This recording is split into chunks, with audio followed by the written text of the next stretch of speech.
صدر آصف علی زرداری نے بجٹ 2024-2025 کی منظوری دے دی۔ پاکستان اور امریکہ کے تعلقات بہترین ہیں، امریکی حکام۔ افغان خواتین کے حقوق سے متعلق معاملات اندرونی مسئلہ ہے، طالبان حکومت۔ وزیراعظم آفس ISI سمیت تمام ایجنسیوں کو کسی جج سے رابطہ نہ کرنے کی ہدایت جاری کرے، لاہور ہائی کورٹ۔ IMF کے ساتھ بجٹ جان جوکھوں کا کام، ایک طرف ان کا دباؤ، دوسری جانب عوامی توقعات۔ معاشی صورتحال میں بہت کچھ سوچنا پڑتا ہے، وزیر اعظم۔ ہندوستان T20 ورلڈ کپ کا فاتح جنوبی افریقہ چوکرز کا ٹیگ مٹانے میں ناکام۔ کیا اسپیکر کا کردار سیاسی بیان دینا ہے؟ شرد پوار۔ NCP سربراہ نے کہا کہ سابق وزیر اعظم اور ایمرجنسی پر تبصرہ کر کے لوک سبھا اسپیکر نے اپنے عہدے کے وقار کو مجروح کر دیا ہے۔ ہم آئین کے خادم ہیں، مالک نہیں۔ چیف جسٹس چندرچوڑ کولکتہ کے سیمینار میں خطاب میں کہا کہ ہر شخص کو یہ تصور کرنا چاہیے کہ سپریم کورٹ اس کے ساتھ ہے۔ اب راجکوٹ میں گری ہوائی اڈے کی چھت، دہلی اور جبل پور کے بعد 3 دنوں میں تیسرا ایئرپورٹ حادثہ، شدید بارش کی وجہ سے حادثہ ہوا۔ سنجے جھا JDU کے کارگزار قومی صدر مقرر۔ قومی ایگزیکٹو میٹنگ میں وزیر اعلیٰ نتیش کمار نے اعلان کیا، UP ضمنی انتخابات میں بھی PDA فارمولے پر عمل ہوگا، سماج وادی پارٹی کا فیصلہ۔ عدالت نے 14 دنوں کے لیے عدالتی حراست میں بھیجا آپ لیڈران اور کارکنان کو، مایوسی۔ دہلی کے وزیر اعلیٰ اروند کیجریوال کو فی الحال جیل کی سلاخوں سے آزادی نہیں مل رہی۔ دراصل دہلی آبکاری گھوٹالہ سے متعلق منی لانڈرنگ معاملے میں آج ان کی راؤز ایونیو کورٹ میں پیشی ہوئی تھی، جہاں عدالت نے کیجریوال کو 14 دنوں کے لیے عدالتی حراست میں بھیج دیا ہے۔ اس سے قبل سماعت مکمل ہونے کے بعد عدالت نے CBI کی عدالتی حراست کا مطالبہ کرنے والی عرضی پر اپنا فیصلہ محفوظ کر لیا تھا۔ کیجریوال کی CBI حراست آج ختم ہو رہی تھی، اس لیے کیجریوال اور آپ لیڈران رہائی کی امیدیں لگائے بیٹھے تھے۔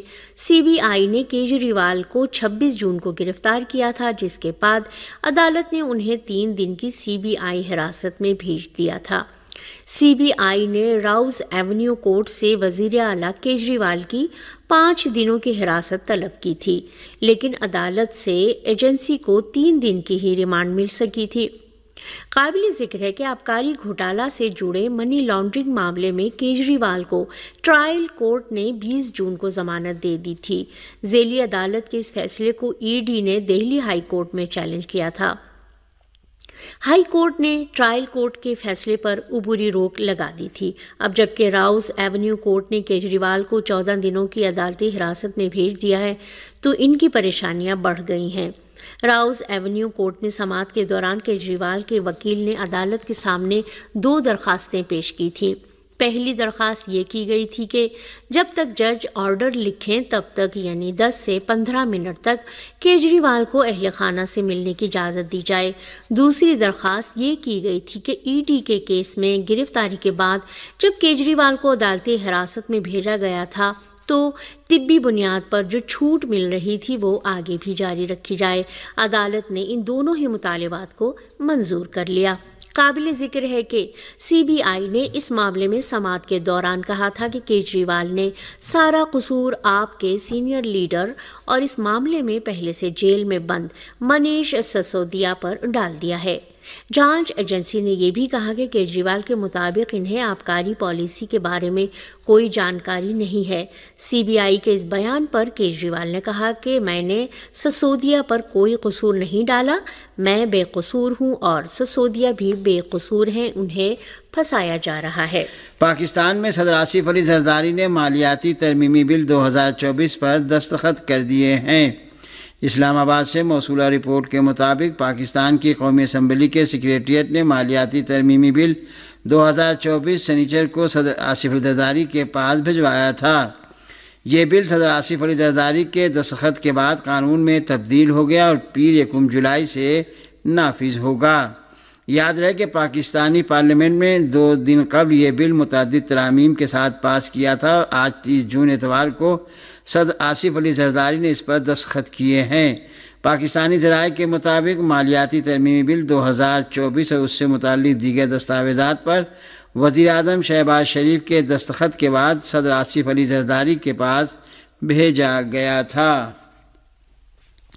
ہندوستان کے وزیر اعظم نریندر مودی نے تیسری بار وزیر اعظم کا عہدہ سنبھالنے کے بعد اپنے پہلے من کی بات پروگرام میں سنسکرت کو روزمرہ کی زبان میں تبدیل کیے جانے پر زور دیا ہے۔ نئی دہلی سے موصولہ رپورٹ کے مطابق وزیر اعظم نریندر مودی نے آل انڈیا ریڈیو پر من کی بات پروگرام میں اپنی گفتگو کا آغاز سنسکرت کے چند جملوں سے کیا۔ انہوں نے کہا کہ 30 جون کو آل انڈیا ریڈیو کے سنسکرت پروگرام کے 50 سال مکمل ہو گئے، اس لیے میں نے اپنی گفتگو کا آغاز سنسکرت سے کیا ہے۔ مسٹر مودی نے کہا کہ سنسکرت کو روزمرہ کی زندگی میں اپنانے کی ضرورت ہے۔ قابل ذکر ہے کہ آج ہندوستان کے وزیر اعظم مسٹر مودی نے 3 ماہ کے وقفے کے بعد آل انڈیا ریڈیو پر اپنے ماہانہ من کی بات پروگرام میں گفتگو کی ہے۔ غزہ میں فلسطینی مجاہدین کی جوابی کارروائی میں مزید 2 صہیونی فوجی ہلاک اور 2 دیگر زخمی ہو گئے۔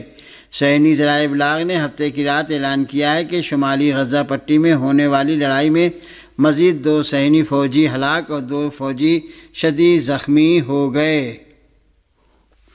صہیونی ریڈیو اور ٹیلی ویژن کے مطابق شمالی غزہ پٹی میں واقع شجاعیہ محلے میں مزاحمتی اسنائپر حملے میں ایک صہیونی فوجی مارا گیا اور دوسرا ایک عمارت میں ہونے والے بم دھماکے میں ہلاک ہوا، جبکہ 2 فوجیوں کے زخمی ہونے کی بھی اطلاعات ہیں۔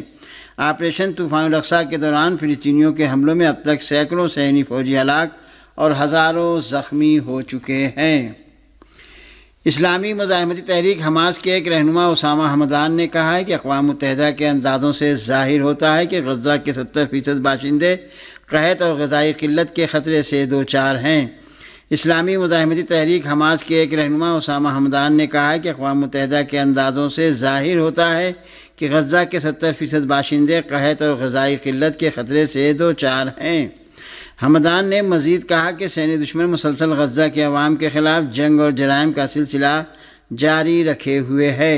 انہوں نے کہا کہ صہیونی دشمن نے غزہ پٹی کی تمام گزرگاہوں کو بند کر دیا ہے اور اس علاقے میں فاقہ کشی کی وجہ سے موت ایک حقیقت بن چکی ہے۔ حمدان نے کہا کہ غاصب اور فاشسٹ حکومت غزہ میں فلسطینی عوام کے خلاف بھوک کی جنگ جاری رکھے ہوئے ہے۔ انہوں نے کہا کہ غزہ پٹی خاص طور پر غزہ اور شمالی صوبوں میں صورتحال انتہائی تباہ کن ہے اور ہزاروں افراد کے بھوک سے مرنے کا خطرہ ہے۔ مشرق وسطیٰ میں امن عمل کے لیے اقوام متحدہ کے خصوصی رابطہ کار نے مغربی کنارے میں صہیونی حکومت کی بستیوں کی تعمیر پر گہری تشویش ظاہر کرتے ہوئے اسے بین الاقوامی قوانین کی صریح خلاف ورزی قرار دیا ہے۔ مشرق وسطیٰ امن عمل کے لیے اقوام متحدہ کے خصوصی رابطہ کار ٹور وینزیلینڈ نے کہا ہے کہ اسرائیلی قانون کے تحت مقبوضہ مغربی کنارے میں 5 بستیوں کو قانونی حیثیت دینے کے فیصلے کے بارے میں ایک اسرائیلی سیکورٹی کابینہ کے وزیر کا حالیہ اعلان انتہائی پریشان کن ہے۔ انہوں نے مزید کہا کہ اس طرح کے اقدامات اور دیگر اقدامات کے سبب فلسطینی اتھارٹی اور کمزور ہوگی اور مغربی کنارے میں بستیوں کی ترقی کو تقویت ملے گی، جس کے نتیجے میں تناؤ میں مزید شدت آئے گی اور 2 ریاستی حل کی بنیاد پر امن کے حصول کے امکانات بھی کمزور ہوں گے۔ ٹور وینزیلینڈ نے مزید کہا کہ نئی بستیوں کی تعمیر بین الاقوامی قوانین اور اقوام متحدہ کی قراردادوں کی واضح مخالفت ہے۔ ادھر صہیونی ذرائع نے بتایا ہے کہ دی ہیگ کی عالمی عدالت انصاف میں صہیونی حکومت کی شکایت اور وزیر اعظم بنیامین نیتن یاہو اور وزیر جنگ یوآف گیلنٹ کے وارنٹ گرفتاری جاری کیے جانے کے امکان کے پیش نظر فلسطینی اتھارٹی کے خلاف پابندیاں عائد کی جا رہی ہیں۔ صہیونی حکومت نے حولہ اور میس الجبل کالونیوں کے درمیان واقع علاقے پر ڈرون حملہ کیا اور ایک موٹر سائیکل سوار کو نشانہ بنایا۔ بعض ذرائع نے اعلان کیا ہے کہ یہ موٹر سائیکل سوار شہید ہو گیا ہے۔ یہ حملہ ایسی حالت میں کیا گیا ہے کہ جب حزب اللہ اور اسرائیل کے درمیان کشیدگی اپنے عروج پر ہے اور جنوبی اسرائیل پر اسرائیلی فوج کے حملے کا امکان بڑھ گیا ہے۔ دوسری جانب میڈیا نے اعلان کیا ہے کہ اسرائیلی فوج کے توپ خانوں نے کفر شعبہ اور حاسیبہ علاقے میں 2 گھروں پر بمباری کی۔ سینی فوج نے شہر رب سلاسین پر بھی گولہ باری کی ہے۔ اس کے جواب میں حزب اللہ نے 2 الگ الگ بیانات میں اعلان کیا ہے کہ اس نے مسکوام چھاونی میں اسرائیل کے جاسوسی آلات، ایک مرکاوا ٹینک اور ایک 9 میرہ گاڑی کو نشانہ بنایا ہے، جبکہ مقبوضہ لبنان کے کفر شعبہ ٹیلوں پر رویسات العلم علاقے پر میزائلی حملہ کیا ہے۔